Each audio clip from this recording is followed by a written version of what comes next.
जय माता दी। आज माघ गुप्त नवरात्रि का दूसरा दिन है।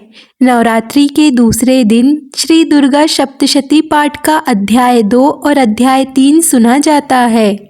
तो अब सुनिए श्री दुर्गा सप्तशती पाठ का दूसरा अध्याय। और दूसरे अध्याय में देवताओं के तेज से देवी का प्रादुर्भाव और महिषासुर की सेना के वध का वर्णन किया गया है। चलिए हम सब मिलकर माँ भगवती का ध्यान करके आज के अध्याय का शुभारंभ करते हैं। मैं कमल के आसन पर बैठी हुई प्रसन्न मुख वाली महिषासुर मर्दिनी भगवती लक्ष्मी जी का भजन करती हूँ, जो अपने हाथों में अक्षमाला, फरसा, गदा, बाण, वज्र, पद्म, धनुष, कुंडिका, दंड शक्ति, खड्ग, ढाल, शंख, घंटा, मधुपात्र, शूल, पाश और चक्र धारण करती है। मार्कंडे ऋषि कहते हैं, पूर्व समय में देवताओं और असुरों में पूरे 100 वर्षों तक घोर संग्राम हुआ था। उसमें असुरों का स्वामी महिषासुर था और देवताओं के नायक इंद्र थे। उस युद्ध में देवताओं की सेना महाबली असुरों से परास्त हो गई। संपूर्ण देवताओं को जीतकर महिषासुर इंद्र बन बैठा। तब पराजित देवता प्रजापति ब्रह्मा जी को आगे करके उस स्थान पर गए जहाँ भगवान शंकर और भगवान विष्णु विराजमान थे। देवताओं ने महिषासुर के पराक्रम तथा अपनी पराजय का यथावत वृत्तांत उन दोनों देवेश्वर से विस्तार पूर्वक कह सुनाया। वे बोले, भगवन, महिषासुर सूर्य, इंद्र, अग्नि, वायु, चंद्रमा, यम, वरुण तथा अन्य देवताओं के भी अधिकार छीनकर स्वयं ही सबका अधिष्ठाता बन बैठा है। उस दुरात्मा महिषासुर ने समस्त देवताओं को स्वर्ग से निकाल दिया है। अब वे मनुष्यों की तरह पृथ्वी लोक पर विचरते हैं। दैत्यों की यह सारी करतूत हमने आप लोगों से कह सुनाई। अब हम आपकी ही शरण में आए हैं। उसके वध का कोई उपाय सोचिए। इस प्रकार देवताओं के वचन सुनकर भगवान विष्णु और शिव ने दैत्यों पर बड़ा क्रोध किया। उनकी बहुत तन गई और मुंह टेढ़ा हो गया। तब अत्यंत कोप से भरे हुए चक्रपाणी श्री विष्णु के मुख से एक महान तेज प्रकट हुई। इसी प्रकार श्री शंकर तथा इंद्र आदि अनन्य देवताओं के शरीर से भी बड़ा भारी तेज वहां पर प्रकट हुआ। वह सब तेज मिलकर एक हो गया। महान तेज का वह पुंज ज्वालामान पर्वत सा जान पड़ा। देवताओं ने देखा, वहां उसकी ज्वाला संपूर्ण दिशाओं में व्याप्त हो रही थी। संपूर्ण देवताओं के शरीर से प्रकट हुई उस तेज की कहीं तुलना नहीं थी। एकत्रित होने पर वह एक नारी के रूप में परिणत हो गया और अपने प्रकाश से तीनों लोकों में व्याप्त जान पड़ा। भगवान शंकर का जो तेज था, उससे उस देवी का मुख प्रकट हुआ। यमराज जी के तेज से उसके सिर के बाल निकल आए। श्री भगवान विष्णु के तेज से उनकी भुजाएं उत्पन्न हुई। चंद्रमा के तेज से दोनों स्तनों का और इंद्र के तेज से मध्य भाग का प्रादुर्भाव हुआ। वरुण के तेज से जंघा और पिंडली तथा पृथ्वी के तेज से नित्य भाग का प्रकट हुआ। ब्रह्मा जी के तेज से दोनों चरण और सूर्य के तेज से उनकी उंगलियां हुई। वसु के तेज से हाथों की उंगलियां और कुबेर के तेज से नासिका प्रकट हुई।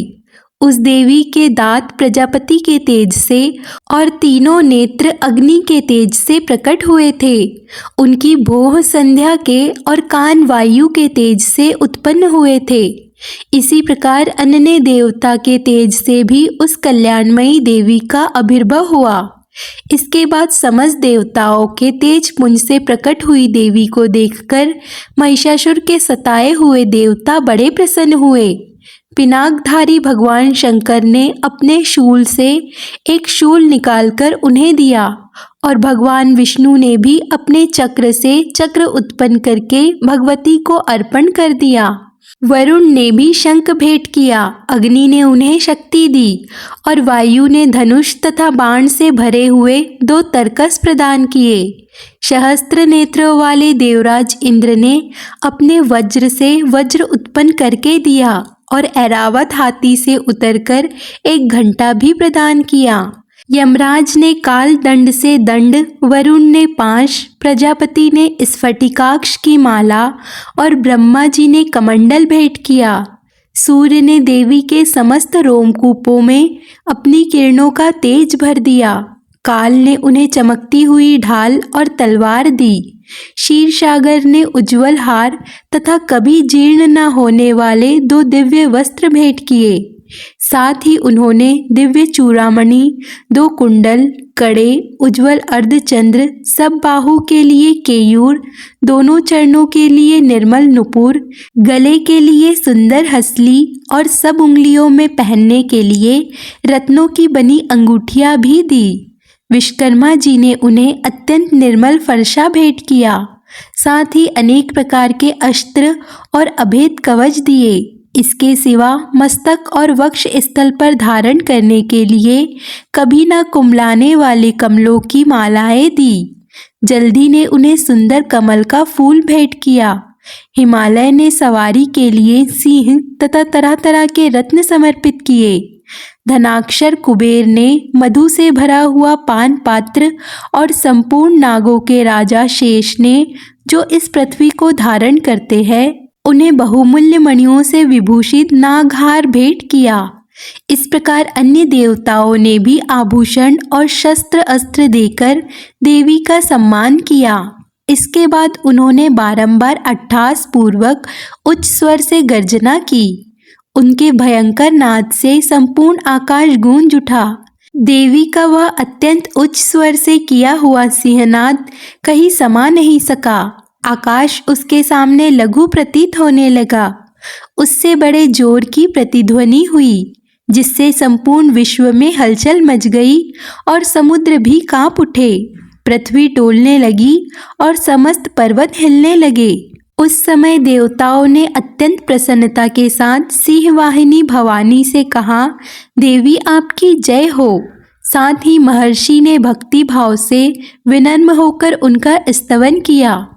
पूर्ण त्रिलोकी को शोभाग्रस्त देखकर दैत्यगण अपनी समस्त सेना को कवच आदि से सुसज्जित कर हाथों में हथियार लेकर सहसा उठकर खड़े हो गए। उस समय महिषासुर ने बड़े क्रोध से आकर कहा, अरे यह क्या हो रहा है? फिर वह संपूर्ण असुरों से घिरकर उस सिंहनाद की ओर लक्ष्य करके दौड़ा और आगे पहुंचकर उसने देवी को देखा, जो अपनी प्रभा से तीनों लोकों को प्रकाशित कर रही थी। उनके चरणों के भार से पृथ्वी दबी जा रही थी। माथे की मुकुट से आकाश में रेखा सी खिंच रही थी और वे अपने धनुष की टंकार से 7 पाताल को शुद्ध किए देती थी। देवी अपनी हजारों भुजाओं से संपूर्ण दिशाओं को आच्छादित करके खड़ी थी। इसके बाद उनके साथ दैत्यों का युद्ध छिड़ गया। नाना प्रकार के अस्त्र शस्त्रों के प्रहार से संपूर्ण दिशाएं उद्भासित होने लगी। चिक्सुर नामक महान असुर महिषासुर का सेना नायक था। वह देवी के साथ युद्ध करने लगा। अन्य दैत्यों की चतुरंगिनी सेना साथ लेकर चामर भी लड़ने लगा। 60,000 रथियों के साथ आकर उदाग्र नामक महादैत्य ने लोहा लिया।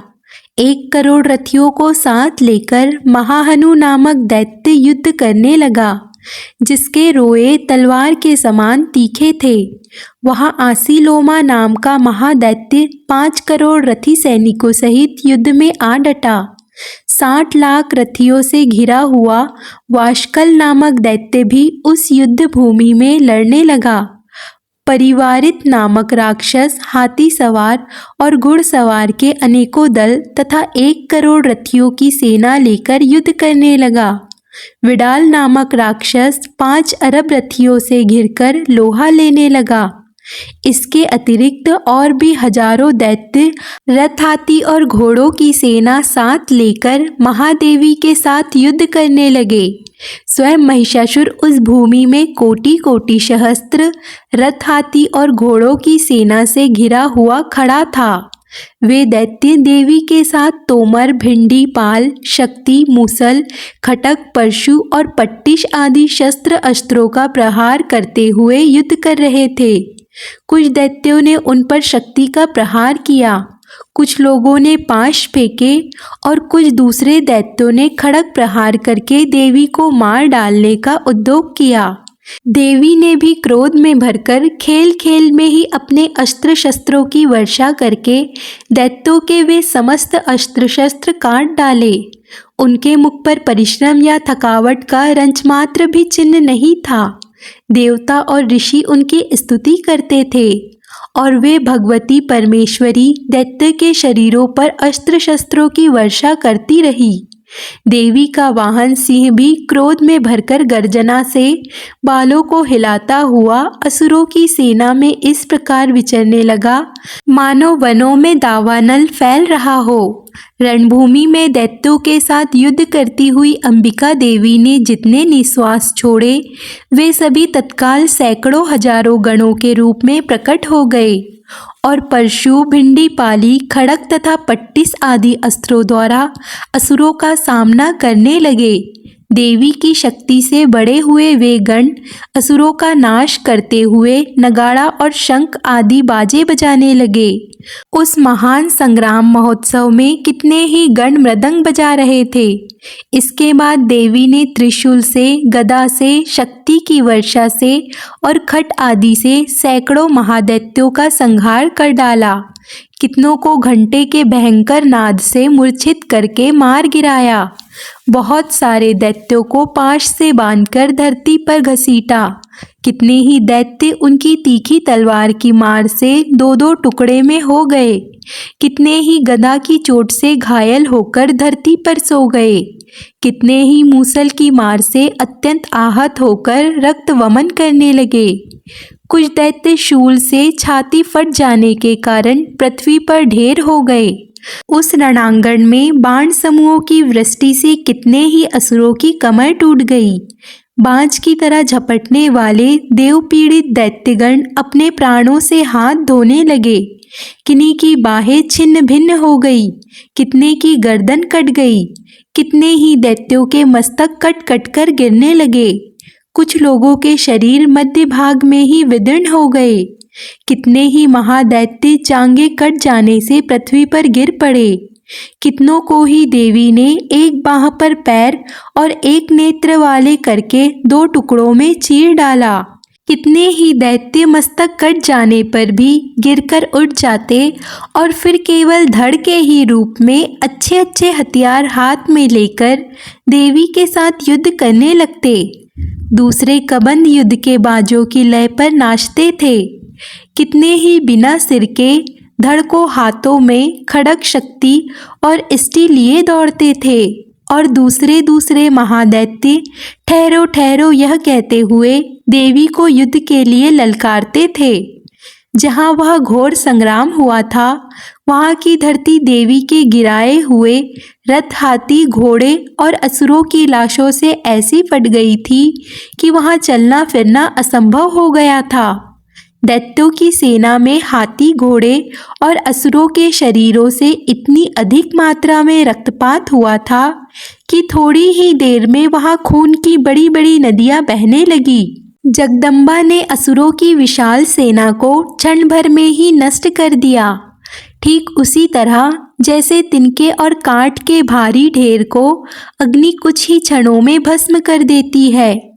और वह सिंह भी गर्दन के बालों को हिला हिलाकर जोर जोर से गर्जना करता हुआ दैत्यों के शरीर से मानो उनके प्राण चुन लेता था। वहाँ देवी के गणों ने भी उन महादैत्यों के साथ ऐसा युद्ध किया जिससे आकाश में खड़े हुए देवतागण उन पर बहुत संतुष्ट हुए और फूल बरसाने लगे। इस प्रकार श्री मार्कंडेय पुराण में सावर्ण, मनवंतर, सुखमय सेनापतियों सहित महिषासुर के वध का वर्णन किया है।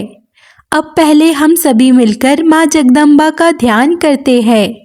जगदम्बा के श्री अंगों की कांति उदय काल के सहस्त्र सूर्य के समान है।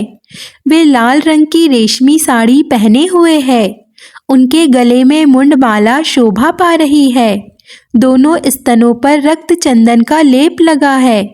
वे अपने कर कमलों में जप मालिका, विद्या और अभय तथा वर नामक मुद्राएं धारण किए हुए हैं।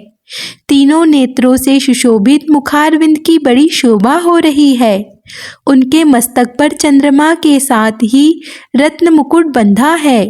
वे कमल के आसन पर विराजमान है।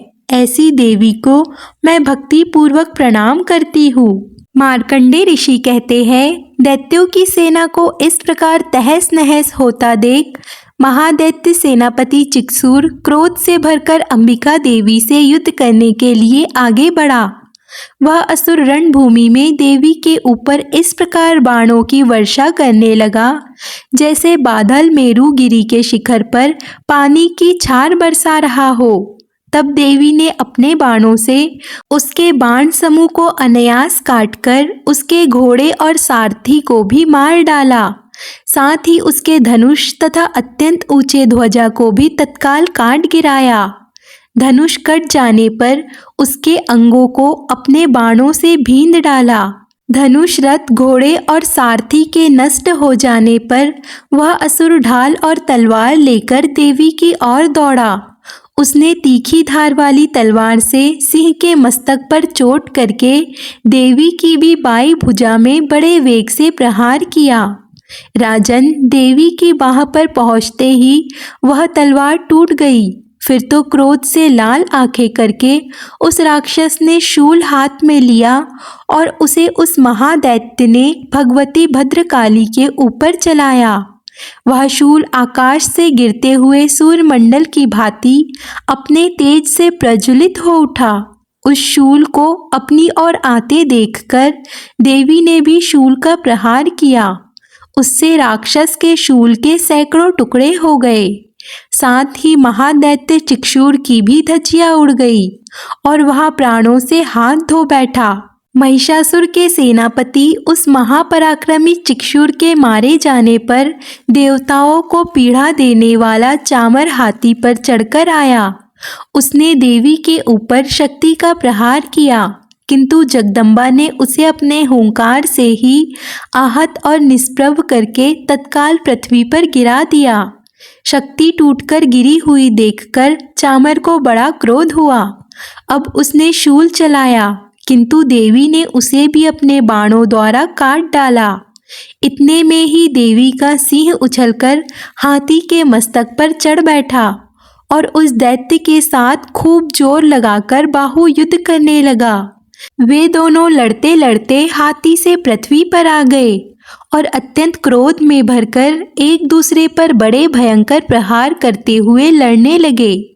इसके बाद सिंह बड़े वेग से आकाश की ओर उछला और उधर से गिरते समय उसने पंजों की मार से चामर का सिर धड़ से अलग कर दिया।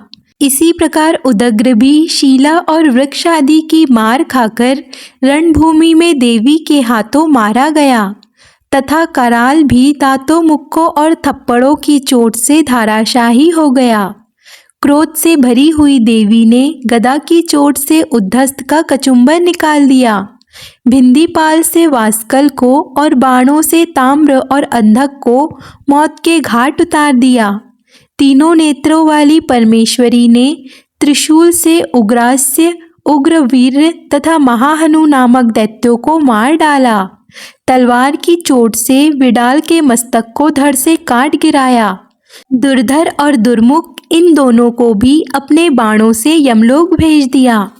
इस प्रकार अपनी सेना का संहार होता देख महिषासुर ने भैंसे का रूप धारण करके देवी के गणों को त्रास देना प्रारंभ किया। किन्हीं को थूतन से मारकर, किन्हीं के ऊपर खुरों का प्रहार करके, किन्हीं को पूंछ से चोट पहुंचाकर, कुछ को सिंहों से विदीर्ण करके, कुछ गणों को वेग से, किन्हीं को सिंहनाद से, कुछ को चक्कर देकर और कितनों को ही निश्वास वायु के झोंके से धाराशाही कर दिया। इस प्रकार गणों की सेना को गिराकर वह असुर महादेवी के सिंह को मारने के लिए झपटा। इससे जगदम्बा को बड़ा क्रोध हुआ। उधर महापराक्रमी महिषासुर भी क्रोध में भरकर धरती को खुर से खोदने लगा और अपने सिंगों से ऊंचे ऊंचे पर्वतों को उठाकर फेंकने और गरजने लगा। उसके वेग से चक्कर देने के कारण पृथ्वी क्षुब्ध होकर फटने लगी। उसकी पूंछ से टकराकर समुद्र सब ओर से धरती को डुबाने लगे। हिलते हुए सिंगों के आघात से विदीर्ण होकर बादलों के टुकड़े टुकड़े हो गए। उसके श्वास की प्रचंड वायु के वेग से उड़े हुए सैकड़ों पर्वत आकाश से गिरने लगे। इस प्रकार क्रोध में भरे हुए उस महादैत्य को अपनी ओर आते देखकर चंडिका ने उसका वध करने के लिए महान क्रोध किया। उन्होंने पाश फेंककर उस महान असुर को बांध दिया। उस महासंग्राम में बन जाने पर उसने भैंसे का रूप त्याग दिया और तत्काल सिंह के रूप में वह प्रकट हो गया।